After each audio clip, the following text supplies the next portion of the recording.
സംസ്ഥാനത്തിന്റെ അഭിമാന വികസന പദ്ധതികളായ വിഴിഞ്ഞം മുതൽ ദേശീയപാത വികസനം വരെയുള്ളവയെ തുടക്കം മുതൽ എതിർത്തു മാത്രം പാരമ്പര്യമുള്ള പ്രതിപക്ഷ നേതാവ് വി.ഡി. സതീശനും പ്രതിപക്ഷവും ഇവരുടെ ആരോപണങ്ങൾക്ക് ചൂട്ടുപിടിച്ച് മാത്രം ശീലമുള്ള കേരളത്തിലെ മുഖ്യധാരാ മാധ്യമങ്ങളും ഏറ്റവും പുതിയതായി തകർക്കാൻ ശ്രമിക്കുന്ന കേരളത്തിലെ ഒരു വികസന പദ്ധതി അത് പാലക്കാട് ആരംഭിക്കാൻ പോകുന്ന പുതിയ ബ്രൂവറിയാണ്. കേരളത്തിലെ ആദ്യത്തെ സ്പിരിറ്റ് നിർമ്മാണശാല എന്ന ഖ്യാതി നേടാൻ സാധ്യതയുള്ള ഈ പദ്ധതിയെ തകർക്കാനുള്ള ശ്രമത്തിനിടെ ആദ്യം പ്രതിപക്ഷ നേതാവ് വി.ഡി. സതീശനും രമേശ് ചെന്നിത്തലയും അടക്കമുള്ളവർ ഉന്നയിച്ച ആരോപണം ഇത് വൻ അഴിമതിയുടെ തെളിവാണ് എന്നായിരുന്നു. എന്നാൽ നടപടിക്രമങ്ങളെല്ലാം പാലിച്ചാണ് അനുമതി നൽകിയതെന്ന് വ്യക്തമായതോടെ അഴിമതി മാറ്റി ജലചൂഷണമാണ് പ്രധാന പ്രശ്നമെന്ന് ഉന്നയിക്കുകയാണ് പ്രതിപക്ഷവും പ്രതിപക്ഷ നേതാവും. എന്നാൽ പാലക്കാട് ജില്ലയിൽ തന്നെ ഇതിനു മുൻപുള്ള ഉമ്മൻചാണ്ടി സർക്കാർ അടക്കമുള്ള സർക്കാരുകൾ അനുമതി നൽകിയ 3 ഡിസ്റ്റിലറികളുടെ ഇപ്പോഴും പാലക്കാട് പ്രവർത്തിക്കുന്ന 3 ഡിസ്റ്റിലറികളുടെ ലിസ്റ്റ് പുറത്തു വന്നിരിക്കുകയാണ്. അതിൽ ആദ്യത്തേത് യുണൈറ്റഡ് ബ്രൂവറി എന്ന പേരിൽ കിങ്ഫിഷർ ബിയർ അടക്കം നിർമ്മിക്കുന്ന പാലക്കാട് കഞ്ചിക്കോട് പ്രവർത്തിക്കുന്ന ഒരു ബ്രൂവറിയാണ്. അതും മുൻകാല സർക്കാരുകൾ അനുമതി നൽകിയതാണ്.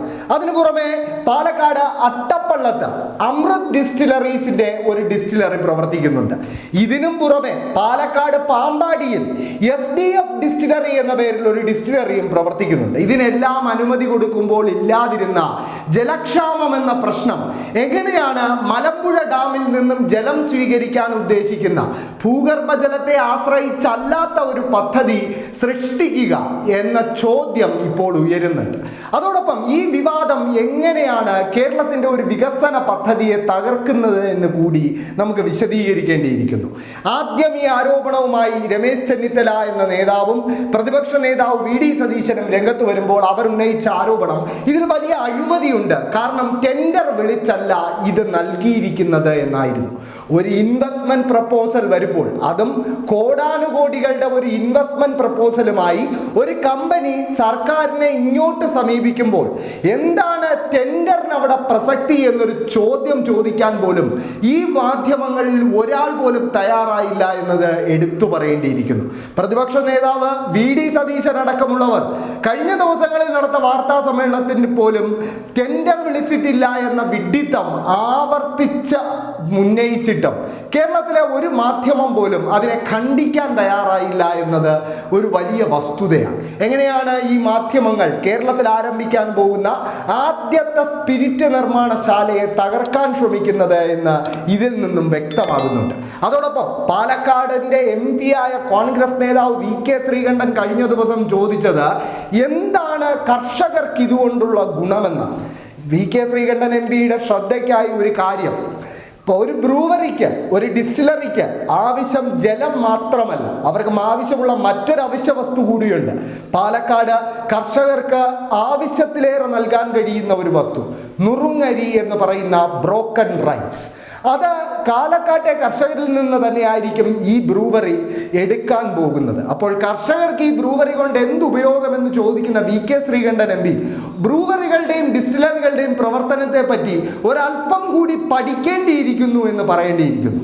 അതോടൊപ്പം കേരളത്തിൽ ഒരു വർഷം നിരവധി ഡിസ്റ്റിലറികളും മറ്റ് വാണിജ്യ ആവശ്യങ്ങൾക്കുമായി ചെലവായ വേണ്ടി വരുന്നത് 10 കോടി ലിറ്ററോളം സ്പിരിറ്റാണ്. എന്നാൽ ഇതിൽ ഒരു തുള്ളി ലിറ്റർ സ്പിരിറ്റ് പോലും കേരളത്തിൽ നിലവിൽ നിർമ്മിക്കുന്നില്ല. അതുകൊണ്ട് തന്നെ കേരളത്തിലെ ഡിസ്റ്റിലറികളും ബ്രൂവറികളും ഒക്കെ തന്നെ കേരളത്തിന് പുറത്തുള്ള വൻതോതിൽ വിപണനം നടത്തുന്ന സ്പിരിറ്റ് ലോബികളിൽ നിന്നാണ് ഈ സ്പിരിറ്റ് നിലവിൽ വാങ്ങിക്കൊണ്ടിരിക്കുന്നത്. നിലവിൽ ഇത് വലിയ വില കൊടുത്ത് വാങ്ങണമെന്നതിന് പുറമെ വലിയൊരു തുക ട്രാൻസ്പോർട്ടേഷൻ ചാർജായി ചിലവ് വരുന്നു എന്നതും വസ്തുതയാണ്. ഇതൊക്കെ തന്നെയാണ് കേരളത്തിലെ മദ്യമടക്കമുള്ള സ്പിരിറ്റ് ഉപയോഗിച്ചുകൊണ്ട് ഉൽപ്പാദിപ്പിക്കുന്ന ഉൽപ്പന്നങ്ങളുടെ വില ഉയരാനുള്ള ഒരു കാരണം. ഈ വസ്തുത നിലനിൽക്കുമ്പോൾ കേരളത്തിൽ ആദ്യമായി ഒരു സ്പിരിറ്റ് നിർമ്മാണശാല, അതും കോടാനുകോടികളുടെ ഇൻവെസ്റ്റ്മെന്റിൽ തുടങ്ങുന്ന ഒരു പദ്ധതിയെ തകർക്കാൻ എന്തിനാണ് കേരളത്തിലെ പ്രതിപക്ഷവും മാധ്യമങ്ങളും ഒരുപോലെ രംഗത്തിറങ്ങുന്നത് എന്നൊരു ചോദ്യം ഉയരുന്നുണ്ട്. പാലക്കാട് നിലവിൽ തന്നെ 3 ഡിസ്റ്റിലറികൾ പ്രവർത്തിക്കുന്നുണ്ട്. അതിന് അനുമതി നൽകിയതിൽ ഉമ്മൻചാണ്ടി സർക്കാരും ഉൾപ്പെടുന്നുണ്ട്. പാലക്കാട് അത്ര വലിയ ജലക്ഷാമം ഈ പദ്ധതികൾ സൃഷ്ടിക്കുമെങ്കിൽ എന്തിനായിരുന്നു ഈ 3 ഡിസ്റ്റിലറികൾക്കും മുൻകാല കാലത്തിൽ സർക്കാരുകൾ, കോൺഗ്രസ് സർക്കാർ ഉൾപ്പെടെയുള്ളവ അനുമതി നൽകി എന്നൊരു ചോദ്യം ഉയരുന്നുണ്ട്. അന്നുയരാത്ത ജലചൂഷണവാദം ഇപ്പോൾ ഉയർത്തുന്നതിന് പിന്നിൽ സംസ്ഥാന സർക്കാരിനെ താറടിച്ചു കാണിക്കുക എന്ന ഒറ്റ ലക്ഷ്യമേ ഉള്ളൂ എന്ന കാര്യം വ്യക്തമാകുന്നുണ്ട്.